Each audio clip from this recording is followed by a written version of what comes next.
Alors, l'index égalité salariale, c'est le système de notation des entreprises qui a été mis en place en 2019 pour évaluer leurs pratiques d'égalité salariale. Il permet de construire une note sur 100 et il est construit autour de 5 critères. Le premier critère, c'est l'égalité salariale. Deuxième critère, c'est le pourcentage de femmes et d'hommes qui sont promus chaque année. Le troisième critère, c'est le pourcentage de femmes et d'hommes qui sont augmentés chaque année. Le quatrième critère, c'est le pourcentage de femmes qui sont augmentées au retour de leur congé maternité. Le cinquième critère, c'est le nombre de femmes parmi les 10 plus hautes rémunérations de l'entreprise. Les entreprises donc sont notées sur 100 et celles qui ont moins de 75 sur 100 pendant 3 ans sont sanctionnées. En soi, l'index pourrait être une bonne idée. C'est d'ailleurs une proposition de la CGT d'ajouter à l'actuelle obligation de moyens à laquelle sont soumises les entreprises en matière d'égalité professionnelle, une obligation de résultat, c'est-à-dire une obligation de supprimer les écarts de rémunération. Le problème, c'est la façon dont cet index a été construit. Pour s'en convaincre, je vais vous donner juste 2 chiffres.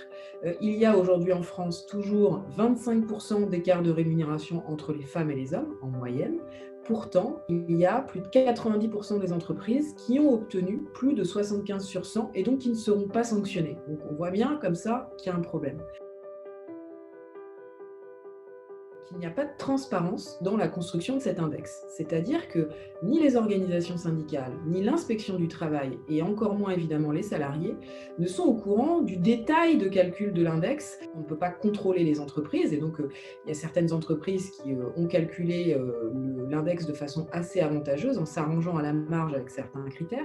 Avoir le contenu détaillé, derrière l'intérêt pour les organisations syndicales, c'est que ça nous permet de négocier. C'est pas parce qu'en moyenne, sur une entreprise, il va y avoir 5 ou 10% de rémunération qu'il ne va pas y avoir pour certaines catégories, au hasard, les cadres chez qui il y a le plus d'écart et les seniors chez qui il y a le plus d'écart, des écarts beaucoup plus importants sur lesquels il va falloir travailler en particulier.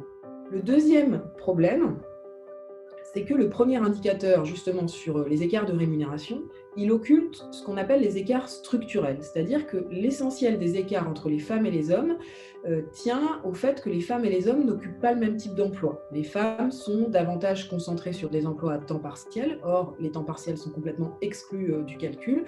Et puis, les femmes se heurtent à ce qu'on appelle la logique de plafond de verre, c'est-à-dire qu'elles n'ont pas de déroulement de carrière. Or, cet index ne permet pas de prendre en compte le film des inégalités, on regarde juste à un instant T, c'est-à-dire une photo. Le troisième problème, c'est que toujours sur les écarts de rémunération, malgré le fait de sortir les écarts structurels, avec l'index, on réussissait à avoir beaucoup d'écarts quand même, notamment, encore une fois, entre les femmes et les hommes cadres. Donc le gouvernement a introduit ce qu'il appelle un seuil de pertinence de 5 points, c'est-à-dire si dans une entreprise Y, je calcule mes écarts de rémunération sur l'ensemble des salariés et que j'arrive à 10% d'écart entre les femmes et les hommes, eh bien je retire automatiquement 5 points. Il ne reste plus que 5% d'écart entre les femmes et les hommes qui vont être pris en compte dans cet index. Quatrième souci sur l'index, c'est que le barème de notation, il est extrêmement progressif.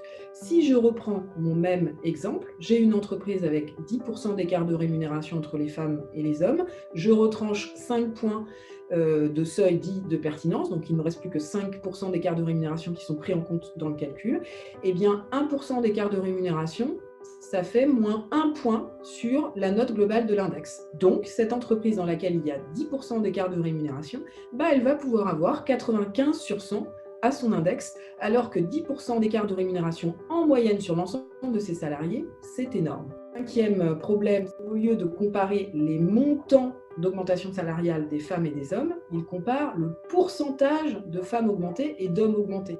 On comprend aisément que c'est très facile de contourner ces indicateurs-là, puisqu'on va augmenter autant de femmes que d'hommes, voire pourquoi pas plus de femmes que d'hommes, mais d'un montant totalement symbolique, et comme ça on aura une excellente note à l'index.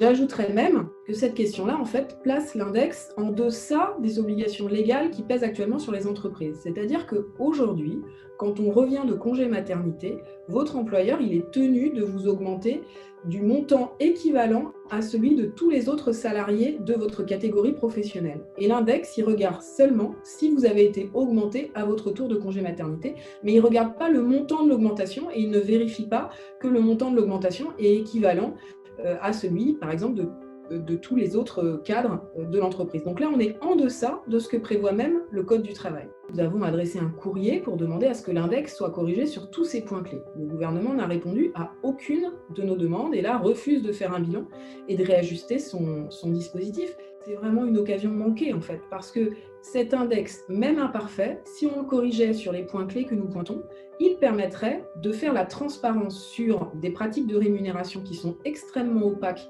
notamment chez les cadres, avec la part variable de la rémunération, des critères d'évaluation pas transparents, pas objectifs, etc.